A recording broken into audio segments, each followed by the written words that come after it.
Време да ви представя и първият ми гост. Тя е магистър по история и магистър по икономика от Софийския университет Свети Климент Охридски.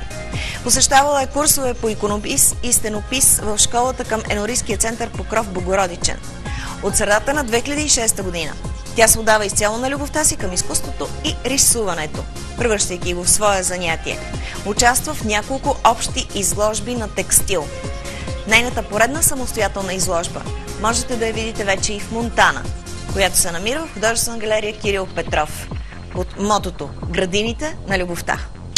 Госпожа Костова, днес вие сте наш гост на предаването ни Автограф. Поводът е много хубав. За първи път с вас се виждаме, но така оставам с много хубави впечатления от предстоящата изложба в художествена галерия Кирил Петров. Нека да поговорим малко с нея. В предварителния разговор разбрах, че вие сте магистър по история, магистър по икономика и в същото време художник по душа. Кажете ни, защо започнахте да рисувате най-напред? Ами аз рисувам от дете. Дълго време не се осмелявах да си изявя като художник. Това си оставаше повече като мое хоби, едно занимание, така, за което знаеха най-близките ми хора. Но когато потискаш нещо, което е, може би, твое призвание, то в един момент избухва и си иска своето, буквално изригва. Така в хубавия смисъл на думата. И така, когато човек премине през определени житейски етапи, обърне се назад и си казва какво правя, за какво живея, защо съм на тази земя, този въпрос си го задаваме всъщност може би от най-ранни детски години за смисъла на съществуването и в крайна сметка си казваш, ами аз съм тук, за да направя нещо, за да се чувствам удовлетворен, да оставя нещо след себе си. И в един момент решаваш, че трябва да изпълниш детските си мечти, защото повече не може така да продължаваш. И аз така реших преди години и половина-две вече, че трябва да се отдам на тази, може би това е моето призвание и трябва да се отдам на тези свои мечти детски и да ги осъществя. Да бъда художник. Може ли вече да се каже, че си ги осъществила? Ами аз съм в процес на осъществяване и мисля, че нещата се развиват в такава насока, каквато аз желая и продължавам напред. Какво започна да рисуваш най-напред? Най-напред започнах да рисувам едни приказни пейзажи, така в леко наивистичен стил, с едни ярки цветове, едни слънца, морета, планини, китни малки къщички, като от приказките и такива бяха, такава беше първата ми изложба, в която участвах, картините, с които участвах в първата ми изложба. Колко изложби станаха до сега? За това кратко време? За това кратко време са, може би, 5-6, като тази е втората самостоятелна. Тя е под надслов „Градините на любовта“. Защо? Защото любовта е най-великата сила в Вселената, в природата, защото без нея, без да звучи преувеличено или шаблонно, няма живот. Всичко се създава с любов и създаденото с любов е трайно и остава завинаги. И защото благодарение на любовта има живот. А живота е най-ценното и нещото, заради което трябва да се продължава, да се запази, да се защитава. И това е смисъла, може би, на човешкото съществуване. Колкото и банално да звучи, това е смисъла. Значи, когато прочетах мотото „Градините на любовта“ в поканата, която получихме, оставам така с впечатление, че е нещо, някакви влюбени двойки или нещо от този род, а идвам и се изненадвам, виждам български шевици. Да, малко хора знаят, че тези български шевици, които аз претворявам по един свой начин, по-съвременен, със съвременни средства, не със средствата на бродерията, на рисуваната куприна, като картини ги представям. Те са детайли, нека да кажем по-точно. И тези детайли от български шевици, които аз съм взела като първа основа на моите творби, са така... най-вече са използвани, бродирани са, везани са е по-точната дума, върху ръкавите на моминските и невестинските ризи. Везани са от момичетата от най-малка възраст. Всяка сама го е правила, всяка сама е измислила композиционно всичко това, което иска да каже на бъдещия си избранник, да каже на живота, да каже на общността, в която живее. Това е вид писмо. Едно тайно писмо и не случайно наистина е наричана, българското везмо е наричано пис или писмо. Защото то си има един такъв образен език, който нашите предци, нашите прамайки, прабаби може би са знаели или когато е достигнало до тях, защото повечето са от 19 век, има някой от края на 18 век, може би не са знаели целия смисъл, но това са изключително древни, хилядолетни символи и послания. Те представляват една молитва за любов, една определене на бъдещия живот, такъв какъвто го иска момичето, какъвто си го представя. Едно нейното пространство, което тя ще изгради, в което е като райска градина. Ние живеем на изток и колкото и да сме в Европа, все пак носим неща от изтока, нашите предци са дошли оттам. На изток най-дълбоките истини, най-така големия смисъл и философски въпроси са представени много често в образи. Образи като рисувани образи или притчи.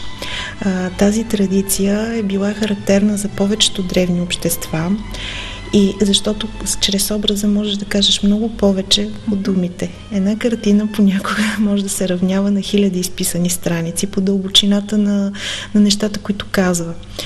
И специално ме впечатлиха тези детайли от български шевици, точно с тази хилядолетна мъдрост, която носят и посланията. Опитах се да ги разбера. Признавам, не всичко съм разбрала, но и затова реших да ги рисувам както се рисуват икони. С същото преклонение и така с опит да бъдат проникнати от едно разбиране. Градини на любовта, пак да се върна на темата, защото много от тях, не знам, ако се загледате, ще видите, че представляват така дори в буквалния смисъл има символично женски образ. Буквата Ж може да се прочете. Ж като жена, Ж като живот.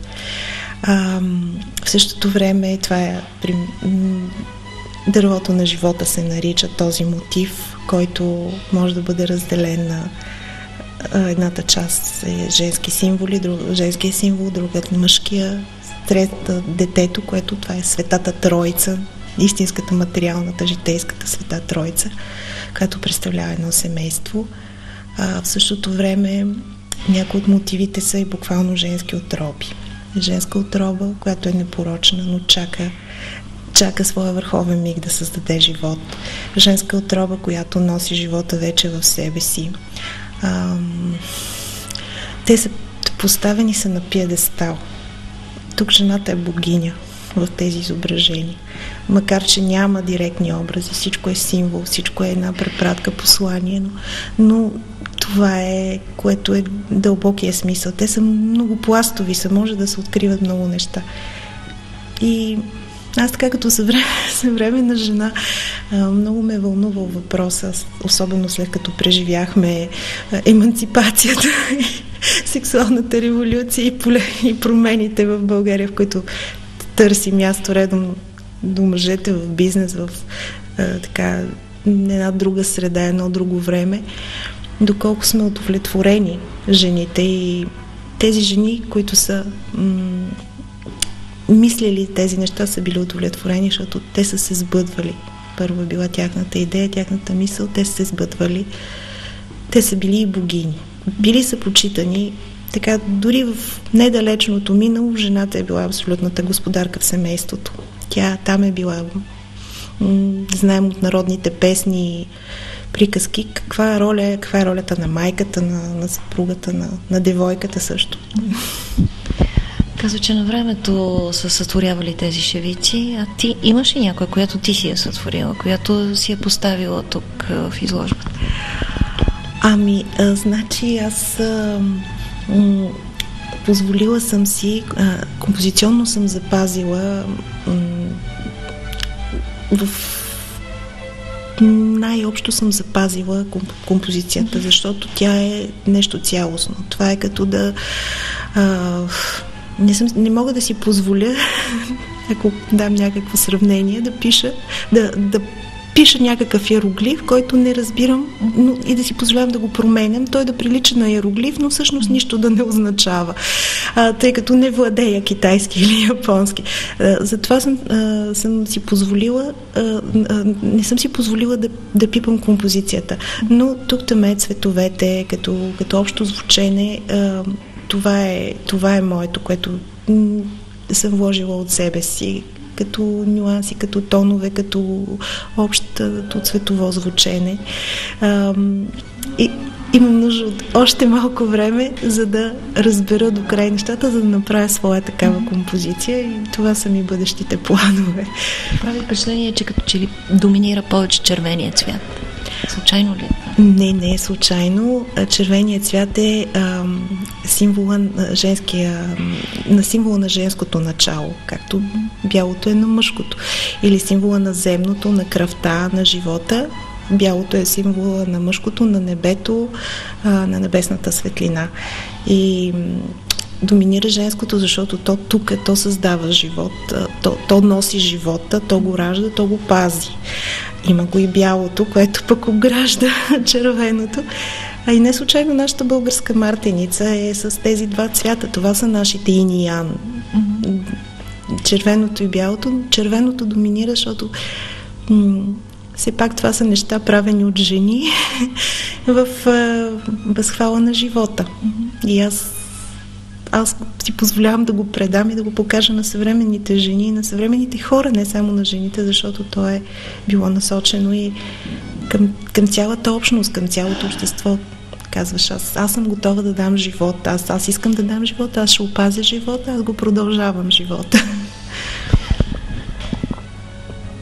Рисуваш ги върху коприна. Да. С какви материали работиш и въобще как става самата изработка? Не е ли така доста трудничко, вместо на някакъв лист хартия да го изобразиш? Да, техниката е доста по-трудничка и трудоемка и работя с бои за коприна, основно, така на добри производители. Капризно е, защото боята може да е почти завършен рисунката и някъде нещо да подлее и не можеш да оправиш нищо повече. Просто трябва да се работи много прецизно, много внимателно, цветовете много внимателно да се определят, да знаеш какво ще се получи накрая, защото не винаги това, което виждаш като боичка, нанасяйки го след това върху плътта, остава същото. Има едно фиксиране, което е има гладен, има пране. Има неща, които са правили и българките, които са везали, но така аз работя не с конци, а с бои. За себе си би ли направила една такава шевица на някаква дрежка? Да, разбира се, даже така си представям, си избирам как да... Имам дори... Ще си направя. Да. Имам идея каква да бъде. Този наш разговор ще го излъчим едва когато вече изложбата е открита, но аз съм сигурна, че сме заинтригували вниманието на нашите зрители и ще иска да посетят изложбата. Нека да им кажем все пак до кога ще бъде в художествената галерия Кирил Петров. Изложбата ще продължи в галерията до средата на април, така че всички, които желаят, могат да заповядат и да я видят. И всеки може да открие нещо за себе си тези символи, послания. Това са благослови. Всяка от тях носи един заряд, благопожелания, нещо като пожелание за здраве, за дълъг живот, за успех, имат дори така излъчването на една магия, която всеки сам създава, за да бъде живота му по-добър и по-успешен.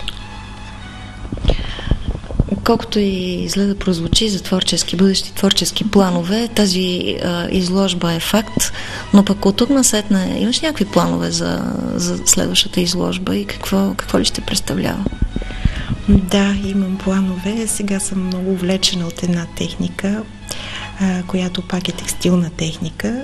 Работи се с вълна, така наречените плъсти или филц, както е може би по-популярна.